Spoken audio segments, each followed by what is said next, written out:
Et si, il y a 100 ans, un inventeur français avait trouvé comment fertiliser la terre sans engrais, son nom, Justin-Étienne Christofleau. À la Queue-les-Yvelines, dans les années 1920, cet homme conçoit dans son jardin des antennes de cuivre, des fils de fer et des plaques métalliques qu'il relie à la terre. Il appelle son invention l'électroculture. Selon lui, la nature fonctionne comme une immense machine électrique. Le vent, la pluie, le soleil et les courants telluriques échangent sans cesse des charges invisibles.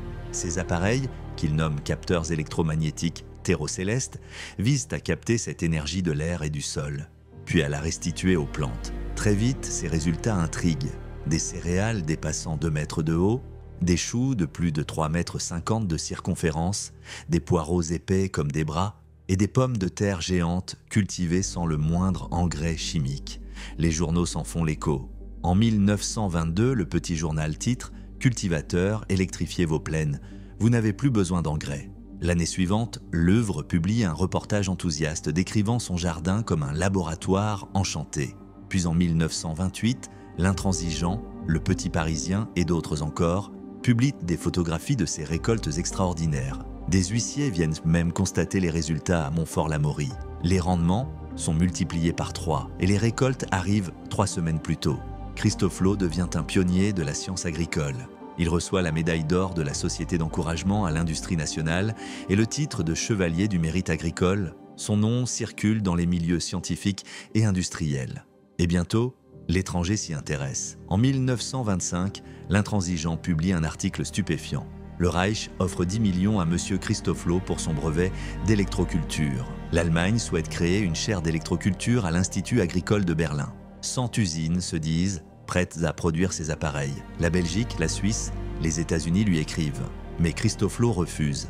Il déclare « Je suis patriote et je veux que cette invention serve d'abord à la France ». Un refus qui force le respect, mais qui lui attire aussi des ennemis, car à la même époque, l'industrie des engrais chimiques connaît une expansion colossale. Et ses promoteurs voient d'un mauvais œil cet homme qui prétend fertiliser la terre sans nitrate, sans phosphate, sans potasse. En 1926, le conflit éclate. Christofleau est poursuivi en justice. Les grandes compagnies le traitent de charlatan, l'accusant de tromper les paysans et de menacer tout un secteur économique. Les journaux couvrent l'affaire. L'Humanité titre « Le tribunal de Versailles reconnaîtra-t-il la valeur de l'électroculture ?» Son avocat, maître Henry Torres, l'un des plus brillants défenseurs de son temps, plaide sa cause et dénonce les manœuvres des trusts, des engrais chimiques, qui cherchent à étouffer un inventeur trop en avance sur son époque. L'Intransigeant, le petit journal, L'Œuvre, relate le procès jour après jour. Les débats passionnent la presse. D'un côté, un inventeur solitaire, de l'autre, la puissance financière des lobbies industriels. Mais malgré les attaques, Christofleau tient bon. Il continue d'expérimenter, de publier ses brochures et de prouver, saison après saison, que ses résultats sont bien réels. En 1930, les preuves s'accumulent. Rustica publie le schéma complet de son appareil, une antenne vibrant sous l'action du vent, une pile thermoélectrique activée par le soleil, une plaque de cuivre recueillant la pluie, et un lien tellurique enfoncé dans le sol magnétique. Tout ce qui vit, dit-il, puise la vie à la même source, l'électricité de l'air ambiant. Les rendements explosent. La volonté et l'intransigeant montrent des champs d'oignons, de poireaux et de céréales gigantesques. Même les huissiers confirment. Aucune trace d'engrais, mais des récoltes exceptionnelles. Pourtant, le climat reste tendu.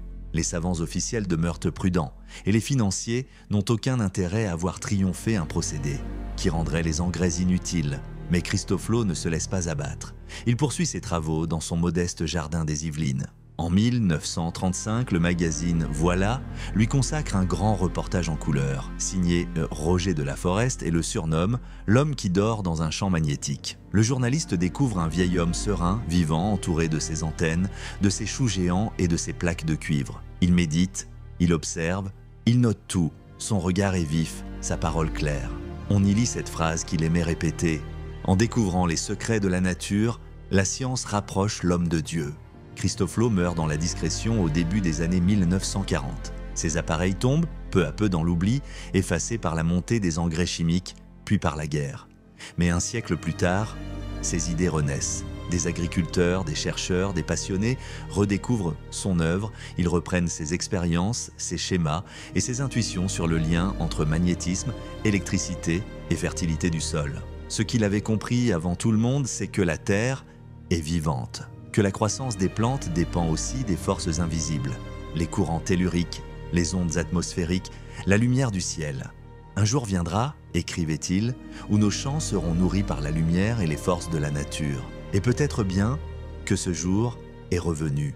Pour aller plus loin et découvrir l'héritage de Justin-Étienne Christofleau, vous pouvez retrouver aux éditions Permafutur une collection unique de livres sur l'électroculture. Le premier, Secrets d'électroculture, rassemble plus de 60 articles de presse d'époque et retrace la vie de cet inventeur visionnaire. Les 2 volumes suivants, Fertilisation des terres par l'électricité atmosphérique et Accroître les récoltes par l'électricité atmosphérique, sont les œuvres originales de Christofleau lui-même, entièrement traduites et publiées pour la première fois depuis près d'un siècle. Et pour comprendre concrètement comment fonctionnent les antennes d'électroculture, le 4e livre, Antennes aériennes et magnétiques, vous guidera pas à pas dans la mise en œuvre de ces techniques naturelles et modernes. Tous ces ouvrages sont disponibles sur permafutur.com dans l'onglet Boutique.